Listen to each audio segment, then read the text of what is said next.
Good morning, students. Today we will do to look at the sausage of reconstruction of modern history. There are two types of sausage of modern history. One is literary sausage, and the other is archaeological sausage. The literary sources include Kautilya's Arthashastra, Megasthenes, Indica, Visakdatta's Mudra Raksas, Jainese and Buddhist literature, and Purans.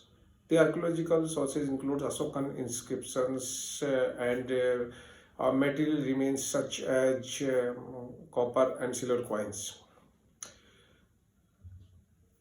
Chandragupta Maurya ने 321 ईसा पूर्व में नंद वंश के अंतिम शासक धनानंद की हत्या करके मौर्य वंश की नींव डाली थी। उसके पश्चात बिंदुसार मौर्य वंश का शासक बना एंड उसके पश्चात सम्राट अशोक मौर्य वंश का शासक बना।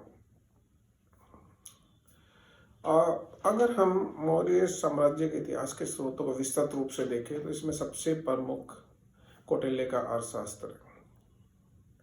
कौटिल्य जो कि चंद्रगुप्त मौर्य का परामर्शदाता एवं प्रधानमंत्री था। इनफैक्ट कौटिल्य एक रॉयल एडवाइजर रहे हैं और उन्होंने अर्थशास्त्र नामक पुस्तक लिखी। जैसा कि इस पुस्तक के नाम से आभास होता है कि इसकी विषय सामग्री अर्थव्यवस्था से संबंधित है, लेकिन इसमें शासन संबंधी विश्लेषण प्रमुख है। इनफैक्ट यह बुक स्टेट क्राफ्ट से संबंधित है। इसमें राजनीतिक, अर्थव्यवस्था और प्रशासन से संबंधित मौर्यकालीन विस्तृत जानकारी प्रदान की गई है।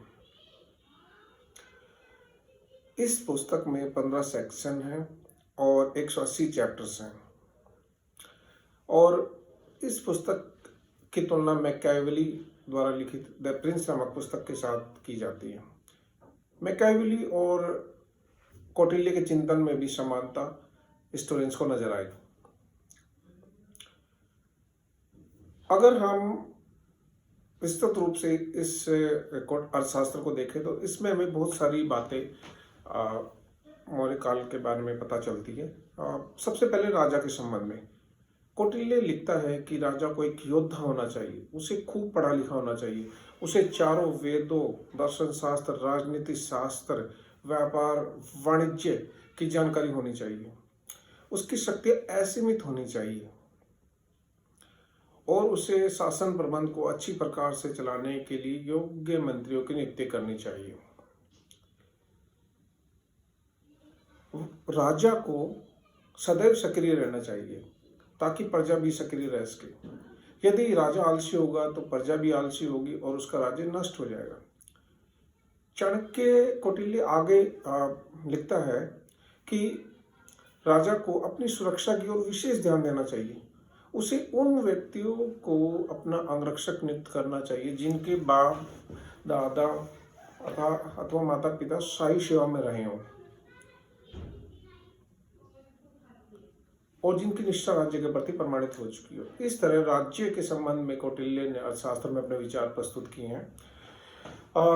इसके पश्चात राजा के आदर्शों की अगर हम बात करें तो कौटिल्य के अनुसार राजा का सबसे प्रमुख आदर्श प्रजा का कल्याण होना चाहिए और प्रजा के कल्याण में उसे अपना कल्याण समझना चाहिए और प्रजा के दुख दूर करने चाहिए और प्रजा की शिकायतें सुननी चाहिए। राजा को कभी भी आज का काम कल पर नहीं छोड़ना चाहिए। क्यों?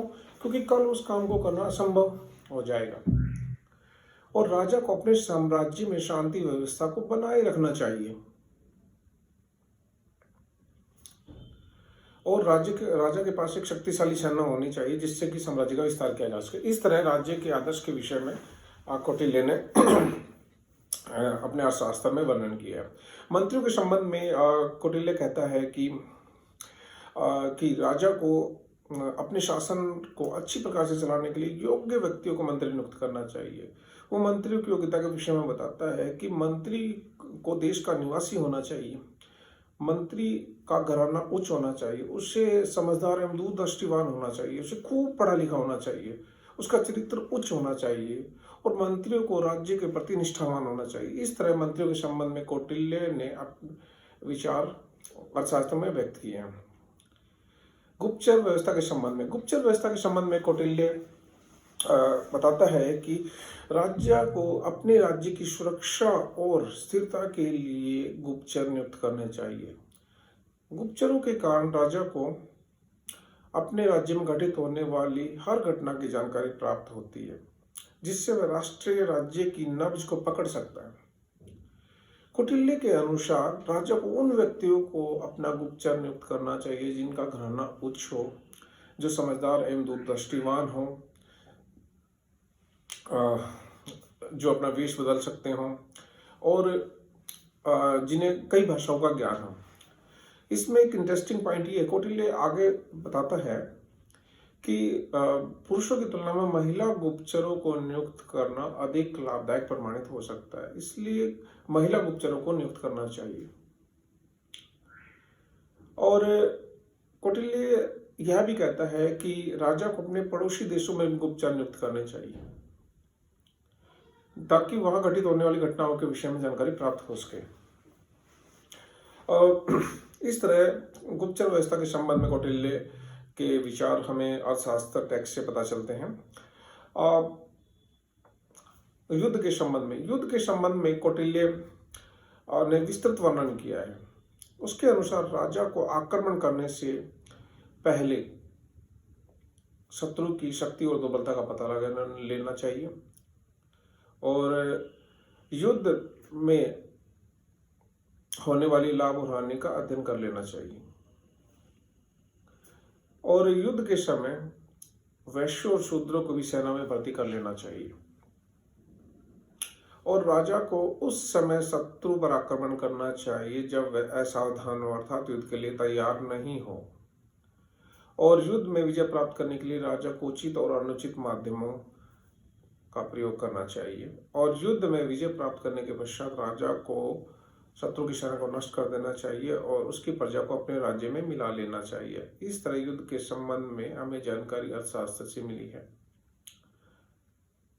आर्थिक अवस्था के संबंध में कौटिल्य का कहना है कि राज्य की दयनीय आर्थिक स्थिति विद्रोह और असंतोष का कारण बनती है।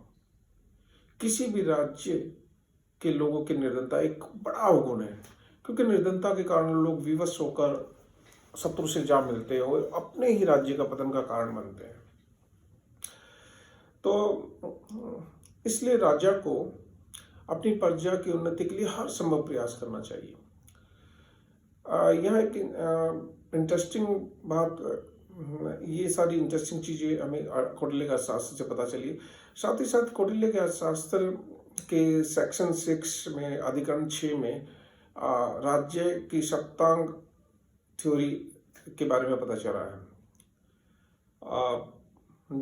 जैसे सबसे पहले स्वामी अर्थात राजा, अमात्य मंत्री, जनपद अर्थात राष्ट्र, दुर्ग, कोष, दंड, बल या सेना और लास्टली मित्र। इन राज्य के सप्तांगों के कर्तव्य और स्वरूप के विषय में हमें सेक्शन 6 से विस्तृत जानकारी प्राप्त हुई है। इसी तरह से अगर हम देखें अर्थशास्त्र से तीर्थों के विषय में भी उल्लेख प्राप्त हुआ है, जो महामात्य या उच्च पदाधिकारी होते थे। जैसे मंत्री या प्रधानमंत्री की तरह काम करते थे और इसी तरह से समाहर्ता, कर संग्रह विभाग का स्वामी, सन्निधाता, कोषागार का स्वामी। इस तरह हमें 18 तीर्थों के विषय में अर्थशास्त्र से पता चला है और इन 18 तीर्थों के अतिरिक्त अर्थशास्त्र से 27 अध्यक्षों के विषय में भी जानकारी मिली है, जैसे पण्याध्यक्ष, वाणिज्य विभाग का अध्यक्ष, पौत्वाध्यक्ष, मापतोल के विभाग का अध्यक्ष, splendour of weights and measures and लक्षणाध्यक्ष, सुप्रिटेंडेंट ऑफ मिंट्स और क्वाइंस यानी तक्षाल विभाग का अध्यक्ष एंड अकाराध्यक्ष या आकराध्यक्ष, खानों का अध्यक्ष, superintendent of mines and like सीताध्यक्ष, सुप्रिटेंडेंट ऑफ एग्रीकल्चर, कृषि विभाग का अध्यक्ष, खान्याध्यक्ष, समुद्र से मिलने वाले मोतियों और मणियों को ढूंढने वाले विभाग का अध्यक्ष। इस तरह से सूराध्यक्ष, आबकारी विभाग का अध्यक्ष, इस तरह से हमें 27 अध्यक्षों के विषय में जानकारी अर्थशास्त्र से मिली। अर्थशास्त्र से हमें शासकीय अधिकारियों और कर्मचारियों के वेतन के विषय में भी जानकारी मिली है, जिसमें शासकीय अधिकारियों को अधिकतम 4800 पौंड वेतन प्राप्त होता है, जबकि न्यूनतम 60 पौंड प्राप्त होता था। इस तरह की जानकारी मिली है। अर्थशास्त्र के विषय में एक दो बात और मैं ऐड करना चाहता हूँ। देखो, सबसे पहले 1904 ईस्वी में आर शाम शास्त्री ने अर्थशास्त्र को रीडिस्कवर्ड किया था और 1915 ईस्वी में उन्होंने इसको इंग्लिश में ट्रांसलेट किया था। लेकिन यहाँ इंटरेस्टिंग बात यह है कि जो ग्रीक स्कॉलर हिस्टोरियन मैगस्थनीज ने अपनी बुक इंडिका में कौटिल्य के बारे में कोई इंफॉर्मेशन नहीं दी। He doesn't notice Kautilya and also Patanjali doesn't notice Kautilya. Patanjali ने भी अपने टेक्स्ट में कौटिल्य के बारे में नहीं बताया है। लेकिन इंटरेस्टिंगली बात यह है कि लेकिन सम्राट अशोक के अभिलेखों और स्तंभ लेखों से उसके द्वारा बताई गई बातें सही सिद्ध होती है, सही प्रमाणित होती हैं। दूसरा प्रमुख स्रोत मैगस्थनीज के इंडिका है। मैगस्थनीज एक ग्रीक हिस्टोरियन था जो कि चंद्रगुप्त मौर्य के दरबार में आया था और जो कि सिकंदर के सेनापति सेनानायक सेल्यूकस निकेटर का राजदूत था और चंद्रगुप्त मौर्य के दरबार में 302 ईस्वी पूर्व से 298 ईस्वी पूर्व तक 5 वर्षों तक रहा था। उसने इंडिका नामक बुक लिखी थी। मूल पुस्तक अब लुप्त हो चुकी है। The book has been lost, but Sikandar के बट मैगस्थनीज के बाद आने वाले परवर्ती या बाद के जो ग्रीक राइटर्स थे, जैसे Arrian, Strabo, Justin, Pliny, Plutarch, इनके विवरणों, इनके लेखन में, इनके ग्रंथों में मैगस्थनीज के इंडिका के अंश हमें देखने को मिलते हैं। और मैगस्थनीज ने मौर्य साम्राज्य के विषय में, खासकर प्रशासन के विषय में विस्तृत वर्णन किया है। उसका कहना है कि राजा एक शानदार जीवन व्यतीत करता था और उसकी सुरक्षा पूर्ण थी।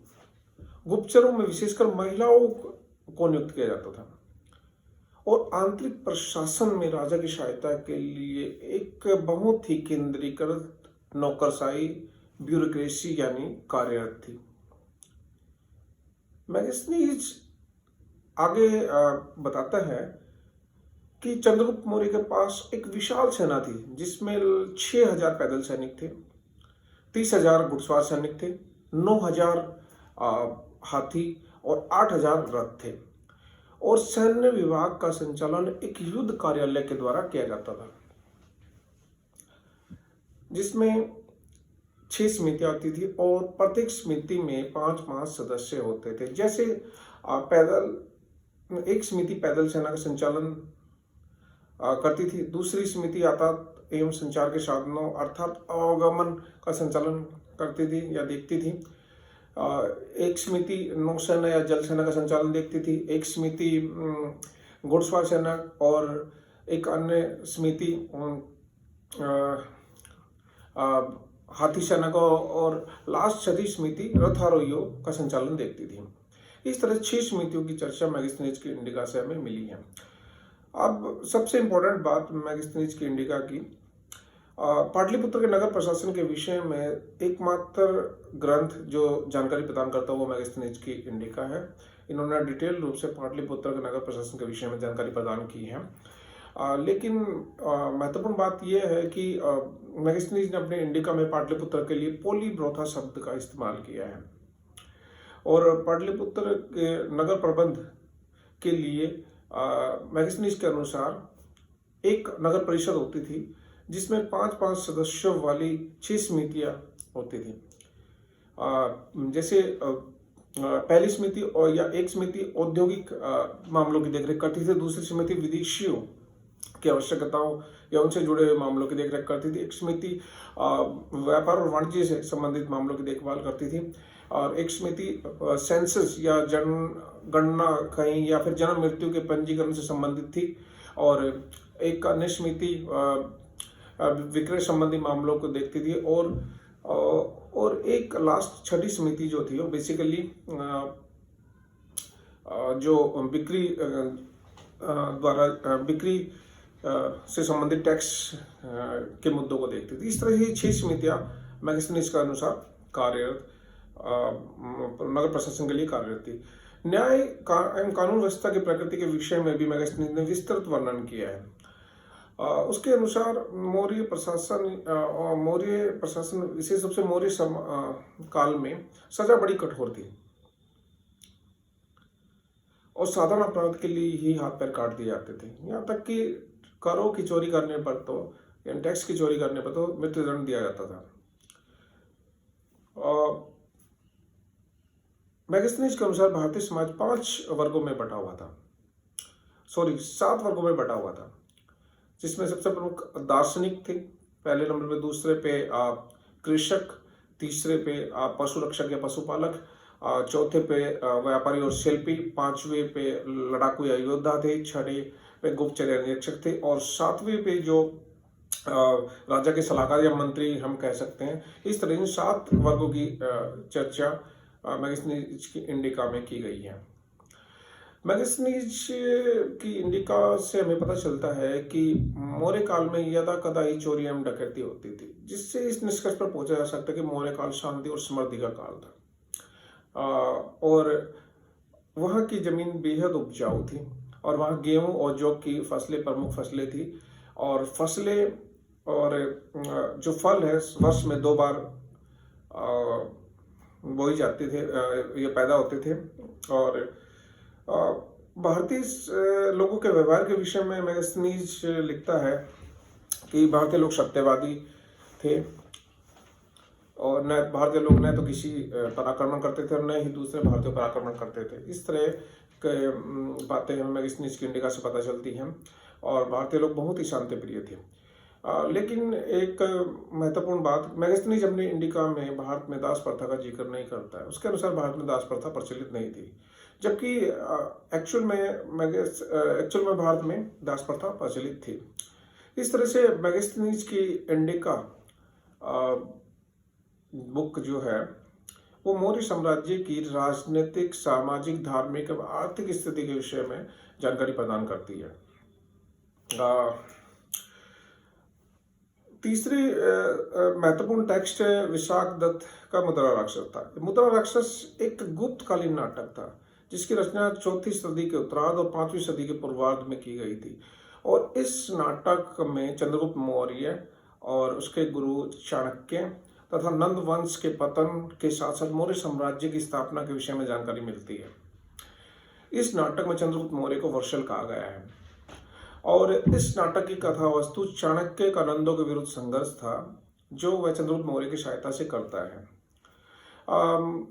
एक और इंटरेस्टिंग बात कि इस पुस्तक से हमें इस बात की जानकारी मिलती है, यानी कि विस्तार से इस बात की जानकारी मिलती है कि किस तरह जैन संप्रदाय ने नंद वंश के विनाश में या उनके डिस्ट्रक्शन में महत्वपूर्ण भूमिका निभाई थी और विशाखदत्त की बुक से ही हमें ये जानकारी मिलती है। अगर हम ब्राह्मण पौराणिक ग्रंथों की बात करें तो इसमें सबसे प्रमुख पुराणों की बात करते हैं।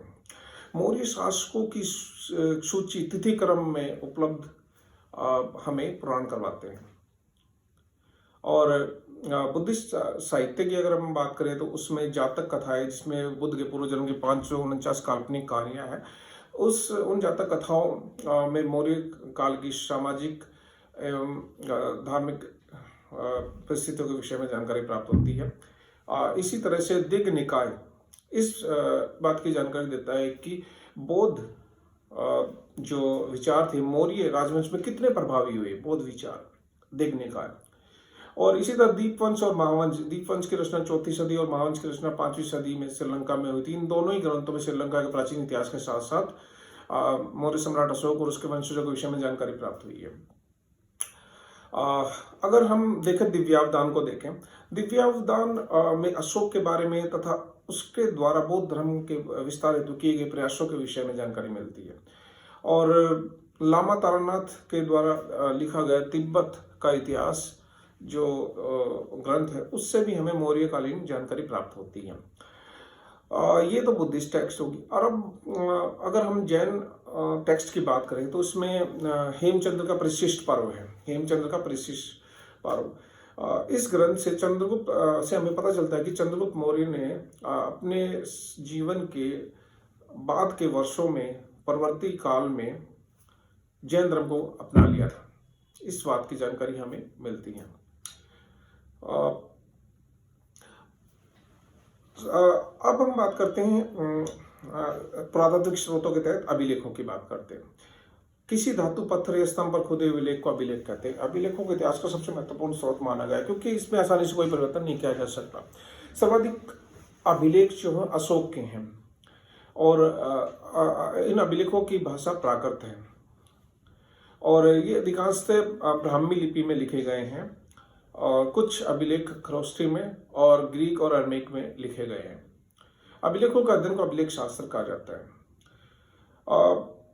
अभिलेखों से अशोक के धर्म के सिद्धांतों के बारे में विस्तृत जानकारी प्राप्त होती है। अभिलेखों को सबसे पहले 1837 ईस्वी में जेम्स प्रिंसेप ने डेसिफाइड पढ़ने में सफलता पाई थी। अगर हम अभिलेखों की बात करें तो उसमें अशोक के लगभग हमें 40 के आसपास अभिलेख प्राप्त हुए हैं, जिनमें 14 व्रत अभिलेख है। जैसे पहला अभिलेख पशु बलि के निषेध के विषय में जानकारी देता है। दूसरा अभिलेख सामाजिक कल्याण के उपायों के विषय में जानकारी देता है। तीसरा ब्राह्मणों के सम्मान की बात करता है। चौथा बड़ों के लिए सम्मान के बारे में जानकारी बताता है। पांचवा धम्म महामात्रों की नियुक्ति और उनके कर्तव्यों के विषय में जानकारी देता है। छठा धम्म महामात्रों के ऑर्डर्स की बात करता है। सातवां धम्म विजय की विषय में जानकारी देता है। आठवां धम्म यात्रा के विषय में जानकारी देता है।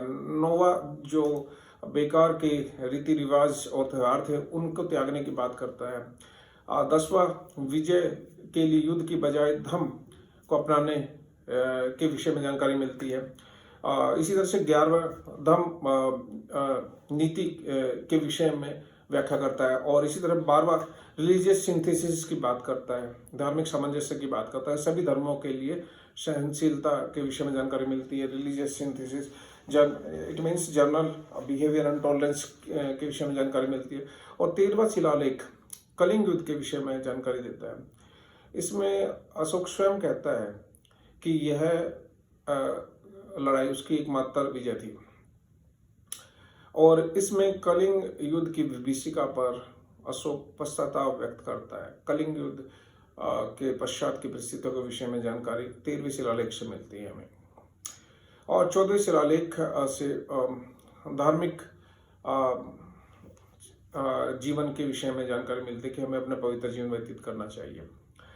इस तरह 14 व्रत शिलालेख या अभिलेख हैं और इनके अलावा जो स्तंभ लेख है, 7 स्तंभ लेख है, मुख्य स्तंभ लेख है जो कि इन शिलालेखों से जुड़े हुए हैं।